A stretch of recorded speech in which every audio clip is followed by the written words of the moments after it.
దేవుని కర్ర మరియు మోషే కర్ర. నిర్గమకాండము 4 అధ్యాయము 1-17. ప్రార్థన. ఓ దయగల తండ్రి, నీ వాక్యము ఎంత విలువైనదో మేము గ్రహించలేము. మేము పరలోకము వచ్చినప్పుడు దాని విలువ తెలిసికొని విచారింతుము. దేవదూతలు చదువవలసిన వాక్యము పాపులమైన మాకు అనుగ్రహించావు గనుక స్తోత్రము. అద్భుతములు కలిగించే నీ వాక్యమును ఎవరు చదువుదురో అది వారిలో మెదలుచు, కదలుచు, అదరగొట్టుచు, ఆదరించుచునే యుండును. ఇట్టి గొప్ప వాక్యము మాకు అనుగ్రహించిన నీకు స్తోత్రములు. నీ గ్రంథములోని ప్రతి పుటలో నీ ప్రేమ, నీ సర్వసద్గుణముల వెలుగు కనిపించును. బజారులలో, మేఘములలో ఎక్కడా దొరకని నీ వాక్యము మా పాపపు చేతులకు అందించినావు. వానచుక్క గొప్పది అనుకొన్నాము, ఎండయే గొప్పది అనుకొన్నాము. వీటిని కలిగించినది నీ వాక్యమే గనుక ఆ నీ వాక్యమే వీటన్నిటికంటే గొప్పది, ఔషధమే గొప్పది అనుకొన్నాము. కాని ఆ మందును కలిగించినది నీ వాక్యము గనుక ఆ నీ గొప్ప వాక్యమును మేము కళ్లను అద్దుకొనవలసినది, చదువవలసినది. లోకములో యున్న అన్నిటికంటే నీ వాక్యము గొప్పది అనే గ్రహింపు మాకు దయచేయమని ప్రార్థించుచున్నాము. ఆమెన్. నీ చేతిలోనిది ఏమిటి? మోషే చేతిలోనిది గొల్లకర్ర. ప్రభువు మోషేను, నీ చేతిలోనిది ఏమిటని అడిగెను. ఎందుకనగా తన చేతిలోనిది ఏమిటో మోషే ఆలోచించుకొనుటకు అడిగెను. అలాగూ అడుగుట వలన మోషే యొక్క ఆలోచన దేనిమీదికి వెళ్ళును అనగా 1 కర్ర, 2 గొల్లకర్ర, 3 ఉద్యోగము, వృత్తి, ఇవన్నీ జ్ఞాపకమునకు వచ్చెను. అద్భుతం. కర్రపాముగా మారుట. కర్రను, నేలను పడవేయమని దేవుడు చెప్పగా దేవుడు తనకు ఏదో చెబుతాడు కాబోలు అనుకొనెను. కర్ర క్రింద పారవేయగా పాము అయ్యెను. అప్పుడు మోషే దూరముగా పారిపోయెను. దేవుడు మోషేను పాము తోక పట్టుకొనుమనెను. దేవుని ప్రణాళిక. మనుషులను తన తట్టు తిప్పుకొనుట. దేవుడు 1 నీ చేతిలోనిది ఏమిటి అని అడిగెను. 2 కర్ర క్రింద వేయుమనెను. 3 తోక పట్టుకొనుమనెను. ఈలాగు దేవుడు మోషేను తన తట్టు త్రిప్పుకొనెను, తన మాటల వైపు త్రిప్పుకొనెను. దేవుడు తన సేవకులకు మొదట సులభమైన పని చెప్పును, రానురాను కష్టమైన పని చెప్పును. మోషేకు 40 సంవత్సరముల నుండి నెలవైనా అలవాటైనా కర్రయే అదిగాని పాముగా మారగానే భయపడి పారిపోయెను. ఫరో చరిత్ర. కర్ర మరియు పాము. మోషేకు ఫరో మొదట కర్రవలనే యుండెను. 40 సంవత్సరముల తరువాత పాము వంటి వాడాయెను. అందువలన మోషే పారిపోయెను. మరలా ఫరో కర్రవంటి వాడాయెను. అనగా 6 లక్షల మందిని సులభంగా తీసుకొనిపోయెను. మోషే విశ్వాసం మరియు లోపం.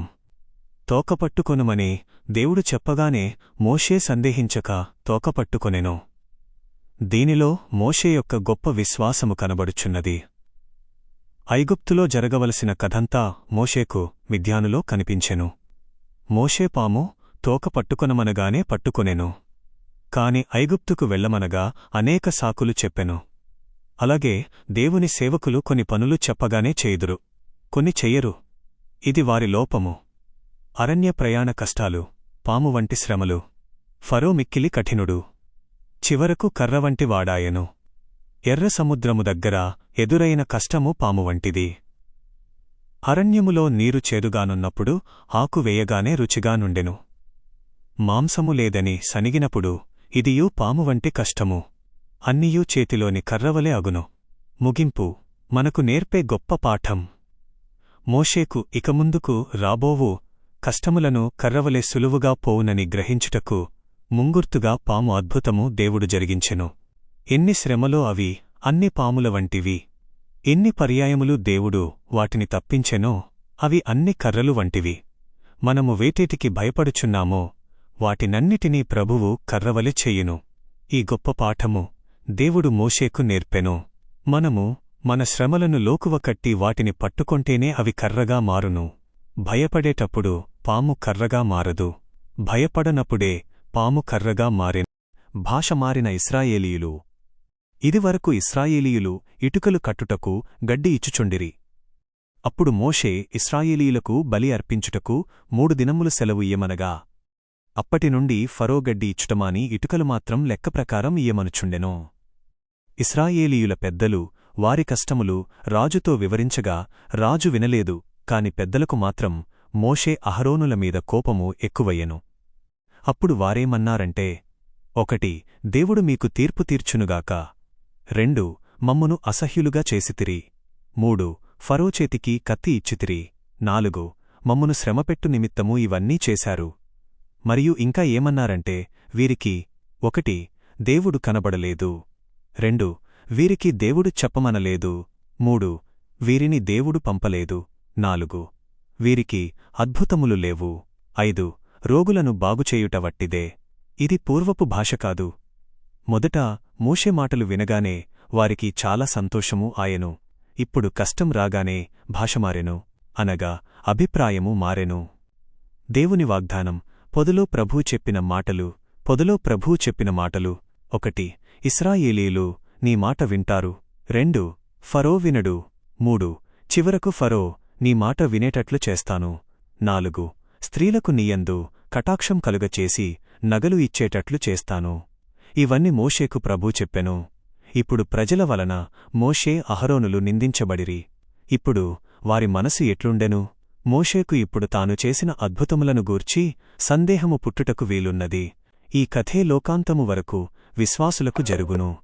కాని చివరకు జయము విశ్వాసులదే. ఎలాగు అంటే ఇశ్రాయేలీలకు సెలవు, నగలు మొదలగునవి దొరికినట్లు. మోషే ప్రార్థన - దేవుని జవాబు.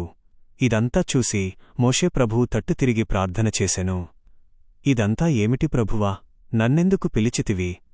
ఈ ప్రజలకు ఎందుకు కీడు చేసితివి? అని ఈ ప్రకారంగా ప్రార్థన చేసెను. దానికి దేవుడిచ్చిన జవాబు, ఫరోకు నేను ఏమి చేస్తానో నీవు చూస్తావు. బలవంతముగా అతను ప్రజలను పోనిచ్చును. అనగా మనసు మారదు కాని క్రియమాత్రము జరుగును. బలవంతంగా పోనిచ్చును, అనగా తోలివేయును. త్వరగా వెళ్ళకపోతే తోలివేయుట జరుగును. దైవిక ప్రత్యక్షత. యెహోవా అను నామము. నేను యెహోవాను అనుపేరు. ఈ క్రొత్త పేరు మోషేకు కష్టము వచ్చిన తరువాత బయలుపడెను. ఫరో దృష్టికి మోషే దేవుని వలన పంపబడినవాడు కాదు. ఇశ్రాయేలీయులు దేవుడు ఏర్పాటు చేసిన జనాంగము కాదు అని వారు అనుకునిరి. వారికి అలాగూ అనిపించినది. కాని అది నిజము కాదు. నిర్గమకాండము 3వ అధ్యాయము 2వ వచనము ప్రకారం యెహోవా దూత వారికి ప్రత్యక్షమయ్యెను. మోషే ఆ తట్టుకు రావడము యెహోవా చూచెను. దేవుడు పొదమధ్య నుండి మోషేను పిలిచెను. యెహోవా దూత అనగా కుమారుడైన యేసుక్రీస్తు ప్రభువారు. త్రియేక దేవుని రూపములో ఆయన మోషేకు మొదటగా కనబడిరి. దీవెన. అలాగు పెండ్లికుమారుని దర్శనభాగ్యము పొంది ఆయన చేతిలోని బలమైన సాధనములుగా నేటిదిన ధ్యానము ద్వారా మీరు సిద్ధపరచబడుదురుగాక. ఆమేన్.